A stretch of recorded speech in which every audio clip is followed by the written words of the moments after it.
Mesdames, Messieurs, bonjour, bienvenue au journal. Voici ce qu'il faut retenir de l'actualité. Il y a 3 ans, jour pour jour, les Burkinabés se mobilisaient contre la révision de l'article 37. Aujourd'hui marque le 3e anniversaire de l'insurrection populaire qui a fait une trentaine de morts et de nombreux blessés. Les parents des victimes attendent toujours que justice soit faite. La Russie se serait-elle ingérée dans la campagne de la présidentielle américaine du 4 novembre 2016? La justice le croit et le procureur spécial qui a enquêté sur ces interférences devrait dans les prochaines heures lancer une série d'inculpations de personnalités proches du président américain Donald Trump.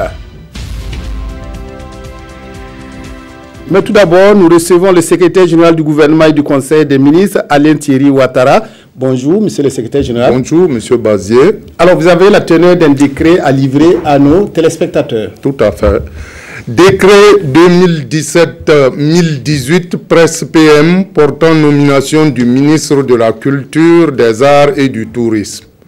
Le président du FASO, président du Conseil des ministres, vu la Constitution, vu le décret 2016-001, presse du 6 janvier 2016, portant nomination du Premier ministre, vu le décret 2017-0075, presse du 20 février 2017, portant remaniement du gouvernement, sur proposition du Premier ministre décrète. Article 1. M. Issouf Sawadogo est nommé ministre de la Culture, des Arts et du Tourisme. Article 2. Le présent décret sera publié au journal officiel du FASO.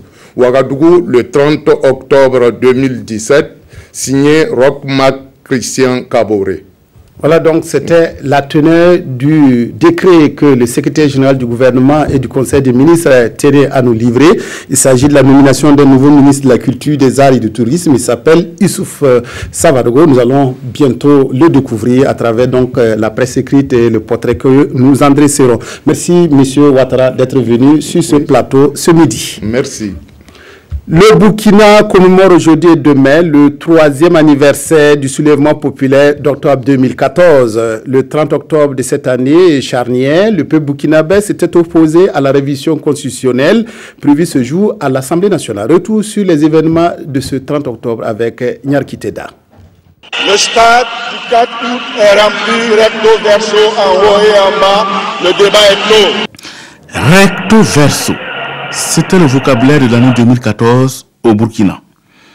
Tout est parti de cette déclaration lâchée à Douri dans la capitale du Sénat. Si sur une question il n'y a pas de consensus au niveau national, le peuple sera appelé à dire ce qu'il pense. Donc le peuple sera consulté sur la question s'il y a nécessité. C'est une déclaration provocatrice aussi de l'opposition politique burkinabé déjà sous le qui-vive. Elle déballe alors ses batteries et entre en scène le 18 janvier 2014 par une marche de protestation. Une marche à laquelle participent les RSS, Roch, Salif et Simon, qui venaient de quitter leur parti, le CDP, pour aller à l'opposition. Un test qui s'est avéré concluant. Dès lors, ce sont des marches et contre-marches.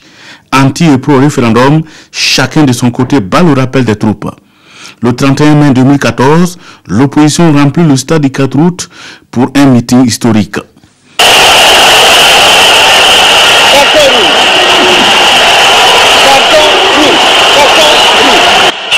Le carton rouge de feu Ama Arba Diallo n'a entamé en rien la volonté farouche des pro-référendums et de leurs champions de faire aboutir leur projet.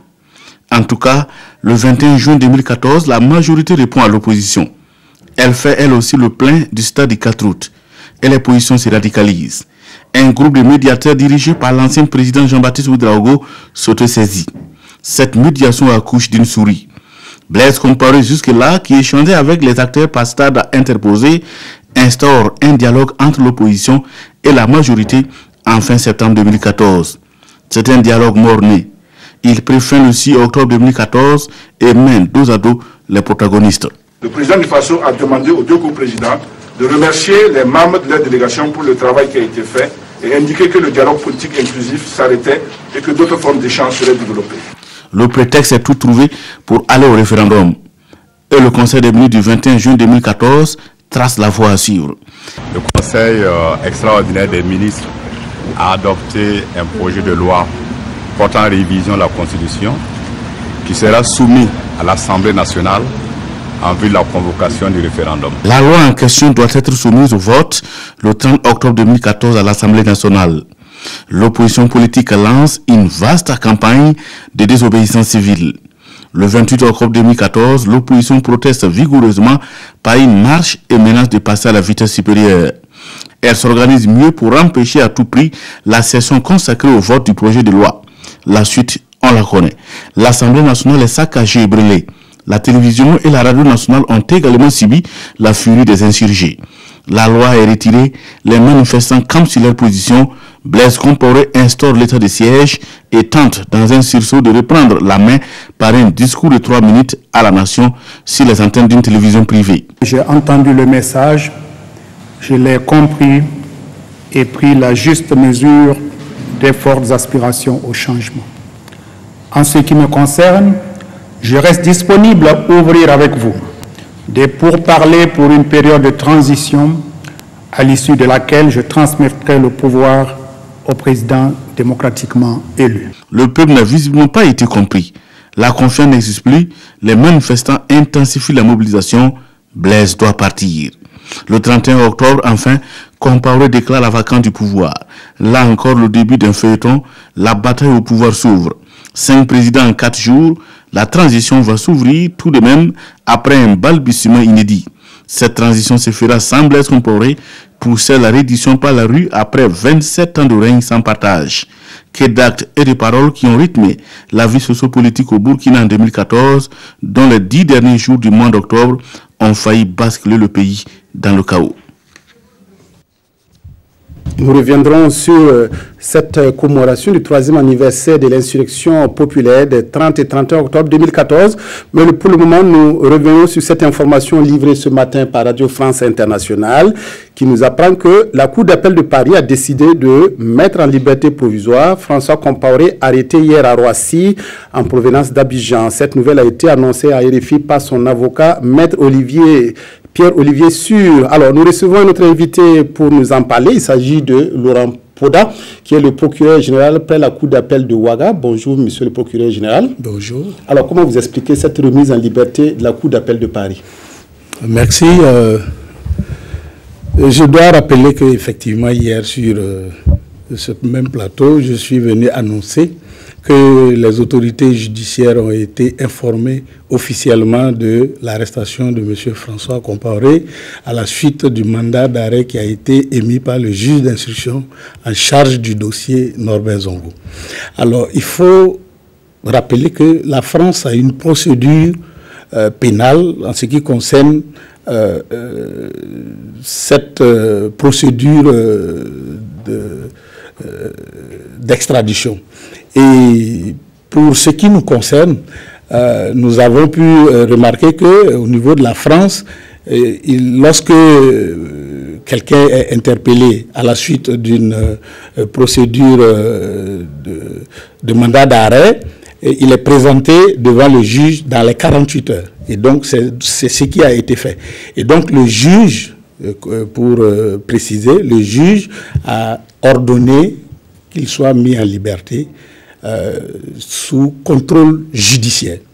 Et donc, avec interdiction de quitter le territoire français. Donc, c'est ce que nous savons. En entendant, bien entendu, que la procédure de demande d'extradition soit examinée. Alors, ce que ça veut dire, c'est que dès lors que nous avons été interpellés, enfin, nous avons été notifiés de l'arrestation de François, la procédure qui suit immédiatement était de savoir est-ce qu'il fallait demander son extradition. Et bien entendu, nous avons demandé que compte tenu de l'importance du dossier, et il était qu'il soit là, qu'il puisse répondre des accusations qui sont portées contre lui. Et donc, nous avons opté pour la demande d'extradition. Et cette demande est en train d'être formulée et d'ici là, d'être transmise aux autorités françaises. Ce qui veut dire quoi? Que François Compaoré et son avocat ont seuls comparé devant le juge. Et au regard des éléments qu'ils ont présentés, le juge a dû prendre la décision de le mettre en liberté, mais sous contrôle judiciaire, en entendant bien entendu que la procédure de demande d'extradition parvienne aux autorités judiciaires françaises et qu'elles puissent être examinées dans les règles de l'art, avec certainement une personnalité que le gouvernement va habiliter pour aller expliquer la procédure. Alors donc la joie a été de courte durée. Bon, peut-être l'amertume un peu parmi tous ceux qui croyaient que voilà, l'affaire était close. Je dois dire que pour nous, ce n'est pas que la joie est de courte durée, parce que ce sont des procédures qui sont applicables au niveau du droit français. Parce que si c'était au Burkina, la loi en matière d'extradition, nous avons 20 jours.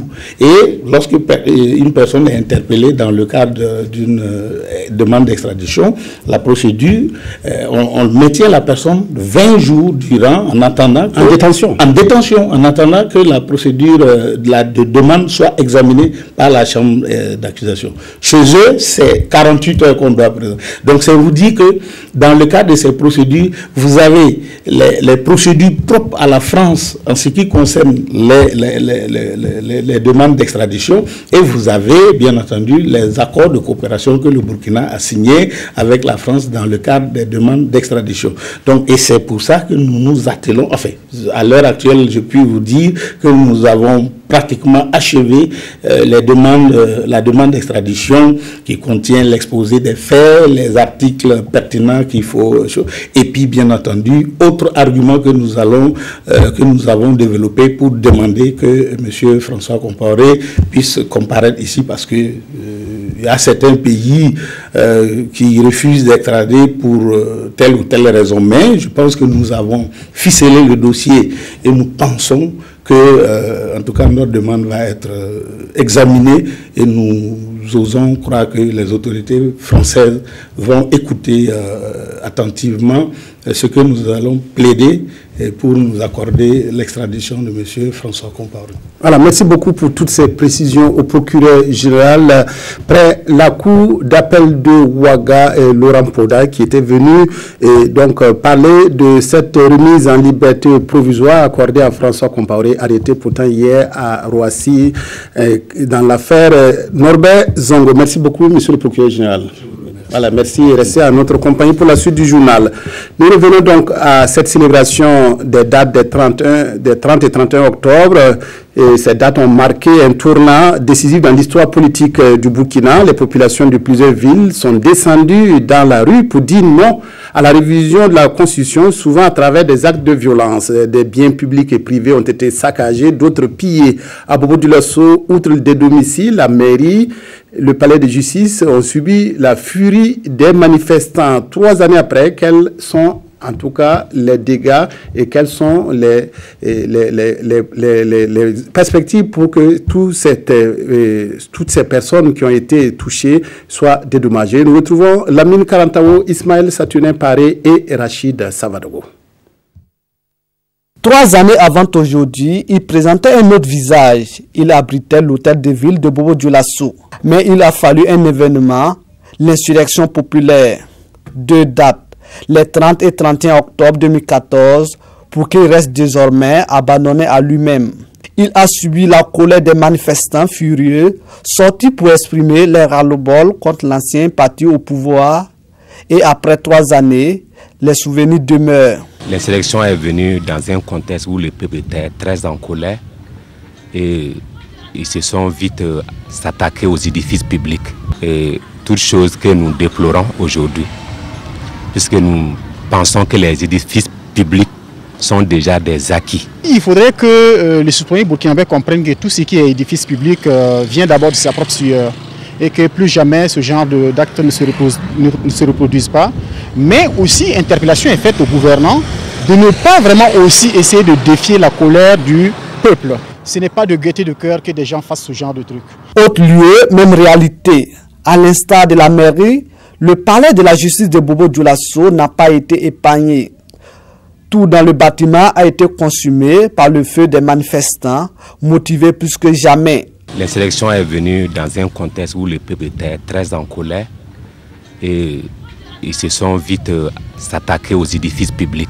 Et toutes choses que nous déplorons aujourd'hui, puisque nous pensons que les édifices publics sont déjà des acquis. Il faudrait que les citoyens burkinabés comprennent que tout ce qui est édifice public vient d'abord de sa propre sueur et que plus jamais ce genre d'actes ne se reproduisent pas. Mais aussi, interpellation est faite aux gouvernants de ne pas vraiment aussi essayer de défier la colère du peuple. Ce n'est pas de gaieté de cœur que des gens fassent ce genre de trucs.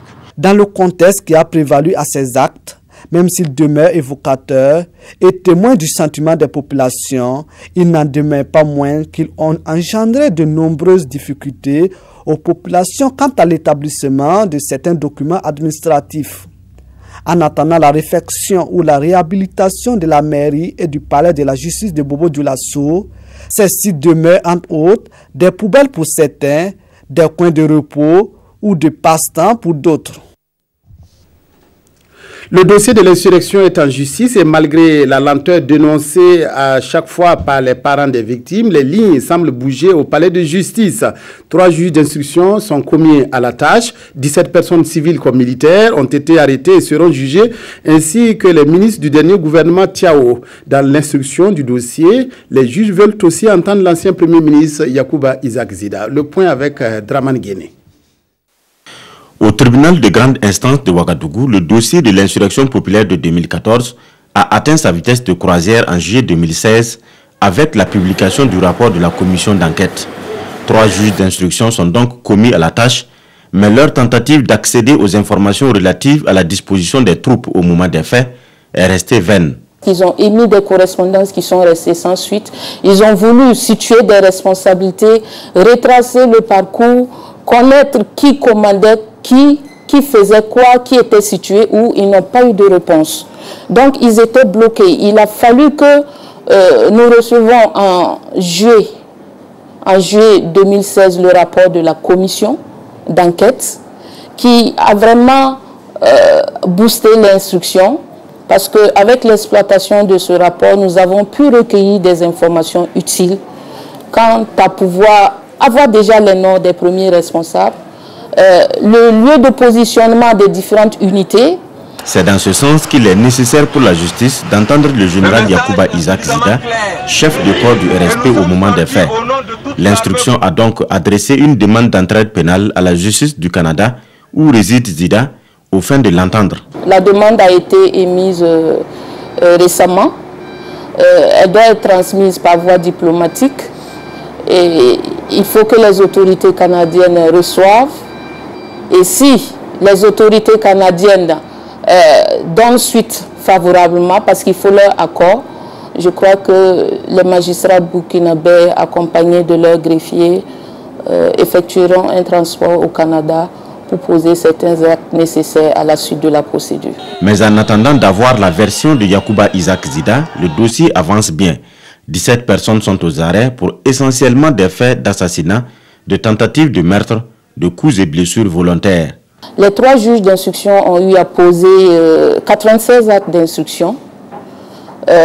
Notamment, ils ont eu à inculper 17 personnes qui sont sous mandat de dépôt. Ils sont détenus à la MACO. Et ces 17 personnes sont essentiellement des membres de l'ex-RSP. Ils ont eu à auditionner beaucoup de témoins, des parties civiles, des ayants droit. Le dossier de l'insurrection populaire est géré à 2 niveaux. Les ex-ministres, au regard de leur qualité, sont du ressort de la Haute Cour de justice. Les militaires et les civils qui ont posé des actes répréhensibles relèvent du tribunal de grande instance pour juste la phase de l'enquête. Après l'enquête, le tribunal de grande instance va transmettre le dossier à la chambre criminelle de la Cour d'appel pour le jugement. Le président de l'Assemblée nationale a accordé ce matin un entretien au nouveau chef de mission de la République fédérale d'Allemagne. Le diplomate allemand a indiqué que ça a été une occasion pour lui de parler du Parlement de son pays qui a un nouveau président, la personne de l'ancien ministre des Finances. Le docteur Klaus Bernhard Auer a promis d'approfondir et d'intensifier les relations entre les parlements des 2 pays. Un mot de politique, le mouvement du peuple pour le progrès MPP du Ganzourgou a effectué samedi dernier à Zorgo sa rentrée politique, rentrée autour du thème « Le MPP face aux défis sécuritaires et à l'incivisme ». Les discussions ont permis de faire des propositions comme la mise en place de comités de veille. La rencontre a surtout appelé à une collaboration franche entre les populations et les forces de défense et de sécurité. Jean-Hugues Bayala, Oumoussissé, reportage à Zorgo. Le courage et la détermination des forces de défense et de sécurité salués ici à la rentrée politique du MPP section Ganzourgou. Face aux attaques terroristes récurrentes et à la montée de l'incivisme, ces militants apportent leur contribution pour relever les défis sécuritaires. Nous avons invité nos militants à la vigilance, nous avons invité nos militants à une collaboration franche et fructueuse avec les forces de défense et de sécurité. Nous avons invité nos militants à la collaboration avec la gendarmerie, avec l'ensemble des forces de défense et de sécurité. Nous les avons invités également à l'information entre elles. À cette rentrée politique, les consignes du parti restent les mêmes. Les militants doivent être des modèles pour les autres citoyens en matière de civisme. L'incivisme ne viendra pas d'ici, d'aucune commune d'ici. Nous sommes sensibilisés et nous nous sommes mis d'accord tous ensemble pour aider les forces de défense et de sécurité, pour respecter le code de la route, pour respecter l'autorité publique, pour respecter le drapeau national. À ce rendez-vous de Zorgo, les militants ont également pris l'engagement de toujours soutenir la politique de développement prônée par le gouvernement burkinabé. Une rencontre qui avait pour thème le MPP face aux défis sécuritaires et à l'incivisme. La rue Wemba Poko, partant de l'embranchement de l'avenue Charles de Gaulle au boulevard de Tengsoba à Wemtenga, sera bitumée dans les 8 mois à venir. Ce tronçon est long de 1 km 650. Le lancement des travaux de bitumage de cette route a été donné ce matin par le Premier ministre Paul Kabatieba. Les travaux et le contrôle vont coûter plus de 3 milliards 433 millions de francs CFA. À la fin des travaux, 1100 mètres de caniveau et 500 arbres devraient également jalonner tous les 1 km 650 de bitume. Reportage Amadou Ilboudo, Ismaël Duloma, Sirima. Tel un agent des travaux publics, Paul Kabatieba donne des coups de pelleteuse et marque du même coup le lancement des travaux de bitumage de la route Wemba Poko. Un peu avant, les techniciens décrivent au Premier ministre que cette route part d'un embranchement de Charles de Gaulle pour rejoindre le boulevard de Tengsoba. Longue d'1 km 650 mètres, les travaux de la route Wemba Poko vont coûter plus de 3 milliards 433 millions de francs CFA. Ce projet va permettre de mettre en œuvre du béton bitumineux, qui est la haute qualité de bitume, va permettre d'éclairer également l'ensemble de cette rue et d'assurer un assainissement convenable avec la réalisation de 2 caniveaux parallèles.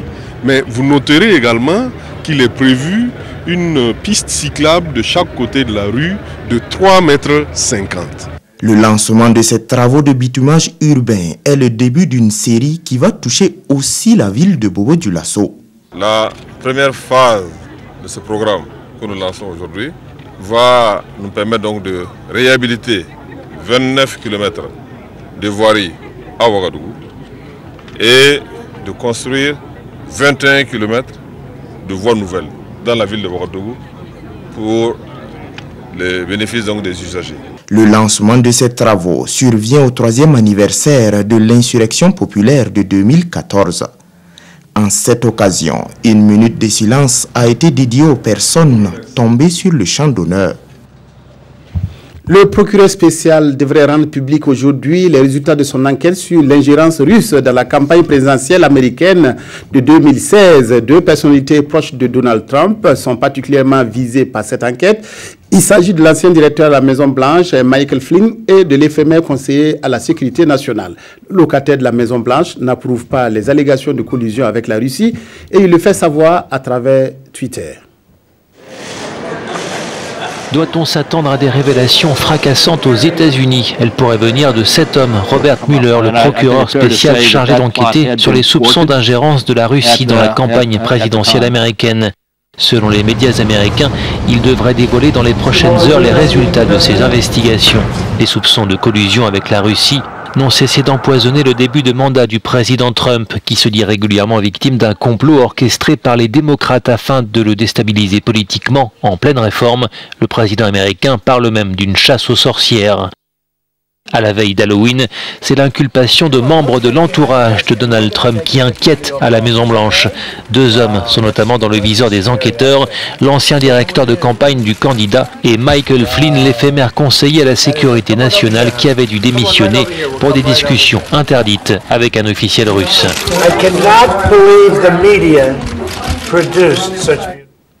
Décédé vendredi dernier, l'ancien gardien de but des étalons, Abdoulaye Soulama, repose désormais dans la cité du paysan noir. L'international burkinabé qui s'est éteint à Bobo-Dioulasso a été inhumé hier à Banfora en présence de nombreuses personnalités du monde des sports. Reportage Lamine Karantao, Yaya Tamboura.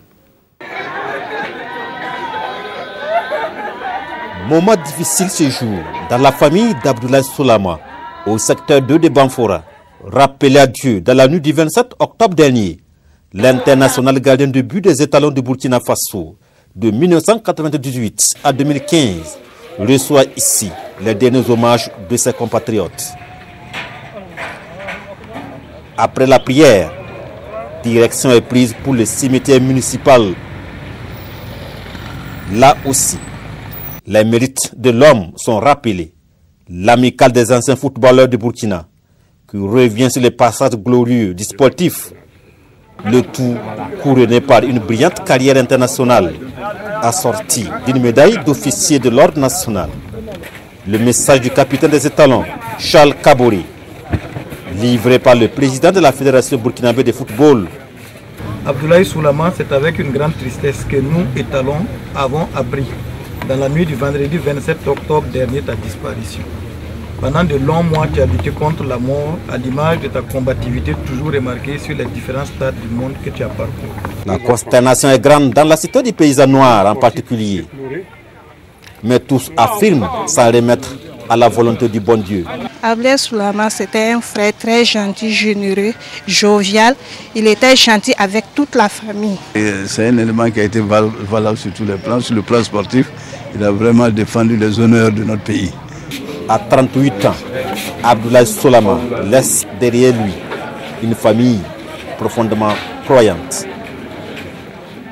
Repose en paix Abdoulaye et que la terre du Burkina te soit légère. Nous ne sommes pas en mesure de vous proposer ce midi la revue de presse des quotidiens. Rendez-vous est pris pour demain. Excellent après-midi à toutes et à tous.